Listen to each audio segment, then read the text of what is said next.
అహ్మదాబాద్లో గురువారం మధ్యాహ్నం ఘోర విమాన ప్రమాదం జరిగింది.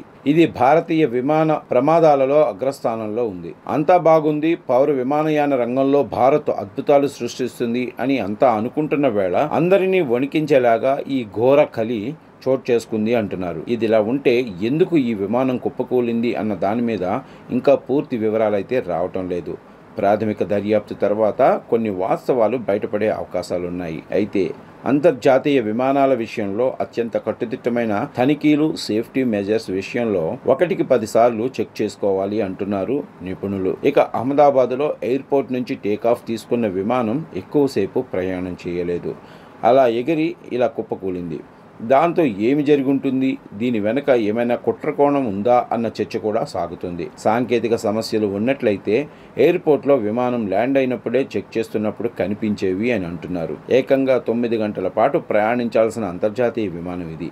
అందువల్ల పూర్తిగా అలర్ట్ అయ్యి అంతా ఉంటారు. పైగా అత్యంత శక్తి సామర్థ్యం కలిగిన బోయింగ్ 787 డ్రీమ్ లైనర్ విమానం ఇది. ఒకేసారి 300 మంది దాకా ప్రయాణికులను మోసుకెళ్లే కెపాసిటీ కలిగి ఉంటుంది ఈ విమానం. వేగం చూసినా సూపర్ పవర్గా చెప్తారు. ఇక ట్రాక్ రికార్డ్ చూస్తే కనుక ఎయిర్ ఇండియాకు చెందిన బోయింగ్ 787 డ్రీమ్ లైనర్ విమానం AI-171 అన్ని విధాలుగా పర్ఫెక్ట్ అని అంటున్నారు. ఈ తరహా విమానాలకు ఎప్పుడూ భారీ ప్రమాదాలకు తావు లేదని చెప్తారు. దాంతో చరిత్రలో ఈ రకం విమానాలలో అత్యధిక ప్రాణాలను పొట్టన పెట్టుకున్న నింద ఎయిర్ ఇండియాకు చెందిన బోయింగ్ 787 డ్రీమ్ లైనర్ విమానం AI-171కే దక్కింది అని అంటున్నారు. ఇక అనుభవం కలిగిన పైలట్లు ఉన్నారు. అన్నీ బాగున్న వేళ ఇంతలోనే ఇంత అన్నట్లుగా జరిగిన ఈ ప్రమాదం దీని వెనక ఏముంటుంది అని ఆలోచిస్తున్నారు అంతా. అయితే అహ్మదాబాద్ విమానాశ్రయంలో ఎయిర్ ఇండియా విమానం కూలిపోవటానికి ఒక అతి ముఖ్యమైన కారణాన్ని నిపుణులు అంచనా వేస్తున్నారు. బహుశా అదే జరిగి ఉండొచ్చని, దానివల్లనే ఇంతటి ప్రమాదం సంభవించింది అని అంటున్నారు.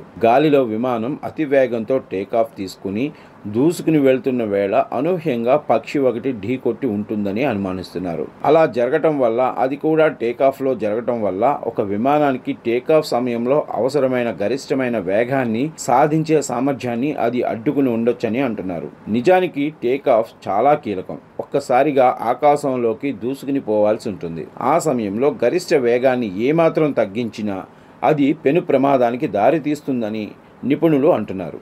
అంటే గాలిలోనే ఒక పక్షి రూపంలో ఇంతటి పెను విపత్తు సంభవించడానికి కారణమై ఉండొచ్చని అంచనా వేస్తున్నారు. దీంతో టేకాఫ్కి తగిన వేగం సాధించలేక పెను ప్రమాదానికి గురి అయ్యి ఎయిర్పోర్ట్ నుంచి బయలుదేరిన కేవలం కొద్దిసేపు వ్యవధిలోనే కుప్పకూలిందని భావిస్తున్నారు. అయితే ఇంకా ఏమైనా టెక్నికల్ ప్రాబ్లమ్స్ ఉన్నాయా అన్న చర్చ కూడా సాగుతోంది. ఏది ఏమైనా ఇది అతిపెద్ద దుర్ఘటనగా పేర్కొంటున్నారు.